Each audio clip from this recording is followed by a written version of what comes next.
House to Home, presented by Remax Diamond Realty.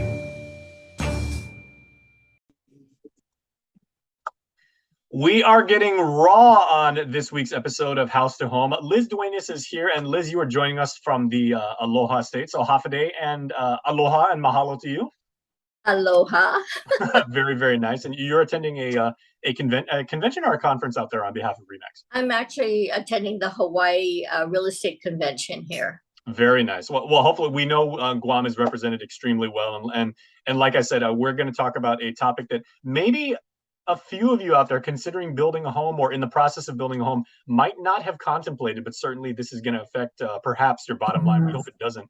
But we're going to talk about the price of raw materials and those substances and devices and all of the things that basically lead up into the construction of your home, given the fact that we are now in an economic recession. So Liz, what maybe theoretically and then what in practice are you seeing so far as maybe quotes?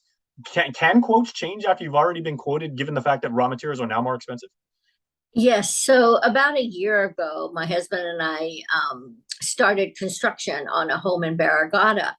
And this is rental property that we wanted to rent out. So we started construction. And at the time, the quote we got was 160 per square foot. But I just wanted to say, if you were going to build a home, there are different factors you can work in with your contractor, where you could say, okay, what is it per square foot, and make some arrangements. Either they purchase all the materials associated with the construction. In our particular case, we made an arrangement where we bought some of the materials. So again, it's just dependent on what arrangement you made with your contractor. Now, of course, now the construction cost could be between 200 to 300 per square foot. And that's all factored in based on the increasing costs on materials. Again, these are items you could talk to your contractor about in terms of what is he going to provide and what are you going to provide. Now, I want to point out that we have another home that we are building a carport. So we already negotiated what that cost would be. However, the contractor came back and said, well, the prices have gone up. Therefore, the quote I gave you is no longer in effect. And if you still want me to build it, this is what this is going to cost. Okay. And it was, of course, much higher. Yeah, and of course, any business person, like is you may be nice and you may be cordial, but of course you're not stupid and you don't want to operate at a loss, right? But Liz, I used to work in corporate sales many moons ago, right, when I was a youngster. And is there a difference when you're talking about working with a contractor between a quote, an estimate, and a price guarantee as far as raw materials? Okay. So you can get a quote. If you get a price guarantee, I would say based on today's market, even if they say, well, this is the price, if things start to change, businesses are not in the business to lose money. Right. They have to make money. So even though they say, well, this is good, sometimes we do get a contractor that would say, this is good for 30 days. The whole net 30 thing at the bottom of the quote. Okay. Yes. Yeah. So they'll say the quote I'm giving you, and I'm seeing more of that now. They give you a window of time. It could be good for 10 days, 15, or maybe 30. But after that, then you're going to have to check again on what the new quote would be. But again, it's not a guarantee. It's only good for that window of time. So yeah, you have to be careful with the quotes that you get, especially now when the prices of construction material keep rising.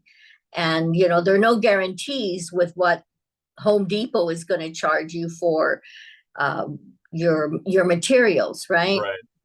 And is it possible that if you are really a stickler, let's take in this hypothetical situation, me as the homeowner, right, of a new home, and you are my contractor. If I say, well, you gave me a quote, I would like to hold you to your word, and you say, okay, well, I want to do that, but now you actually go and try and source raw materials that are a little bit maybe on the cheaper quality level just to maintain that price. and now, I've got maybe a structural concern. Is that at all possible? With contractors, they're bound by inspections and they have Okay. codes that they have to follow. So you can't skimp on the code. The government normally would come in and do their inspections, and they do it in different phases. So I if they say know. I'm going to build something of concrete, they won't just like do a bait and switch and all of a sudden you've got a wall that's made of like adobe or something, right? I know they can't. On Guam, it's difficult. And I mean, even you as an owner, I would always recommend if you're building a home, yes, there are government officials that come and inspect, but you as a homeowner should periodically go and watch the construction go up. And then if you notice anything that may be deficient, at that time you can bring it up to the contractor. But again, the contractor has to follow a scope of work. And if there's a deficiency, and permit plans, of course, and then if there's a problem, you can call it to the inspector's attention, or you call it to the contractor's attention as well. Because you have your contractor who may own the company, then he hires people to work within the company to do certain work. So they usually have the carpentry, the masonry, the interior finishing. So there are different aspects to the construction. And again, depending on what you negotiated with your contractor, if you're providing the sinks and the light fixtures, which is what we did. We bought the light fixtures, we bought the plumbing, we bought, the sink and the tub. Okay, so that's an option. You just go out and you bear the cost yourself. Okay. Yeah, you could. Or sometimes a contractor will say, here's my total cost for construction. And there is a budget for the light fixtures. And then they'll say, okay, you can go to Home Depot and pick them. This is your budget. And then you stay within that budget, or you could get something at a higher cost, but of course the contractor will charge you the difference. Mm-hmm. In our particular case, we just said we will provide A, B, C, D, and we just went and bought, the light fixtures and this and that. So again, depending on what your arrangement is with the contractor, but I always say, especially with clients that I've worked with, put everything in writing. You should never do anything verbal, because later the contractor could say, I never said I was going to do that. If you have it in writing, you can always go back. And like you said, like typically, I guess, as per most contracts, if you have that net 30 at the bottom there, that obligates the contractor to honor that part of the agreement. But also, I would assume that maybe somewhere also in the bottom in fine print, it would say subject to price, fluctuations or changes, that covers your butt, that covers their butt, right? That's correct. Okay. Now, is it possible at all, Liz, that maybe a contractor could say, I really want to work with you and I want to make sure that I can honor these price quotes that I gave you initially, but could we maybe hold off on the actual work, because there is an indication that, the recession we're currently in will begin to ease a little bit, and prices will start to go down maybe in another 6 months. So if you're willing to wait, we might be able to get a more fair price, or something that's a little bit closer to my initial quote if we just wait a half year. Is that possible? I don't think that would be considered a guarantee, because lately, it's risky. And the other thing, I think with contractors, it's all dependent on their workload. Now, there are contractors that they say it'll be done in 8 months, but I wouldn't guarantee it, especially now with delays in construction work, and construction workers as well, laborers. So, I mean, it could take a year or more. I've been doing some renovation work at one house and another home in Barragata, and that's taken, I would say, over a year now.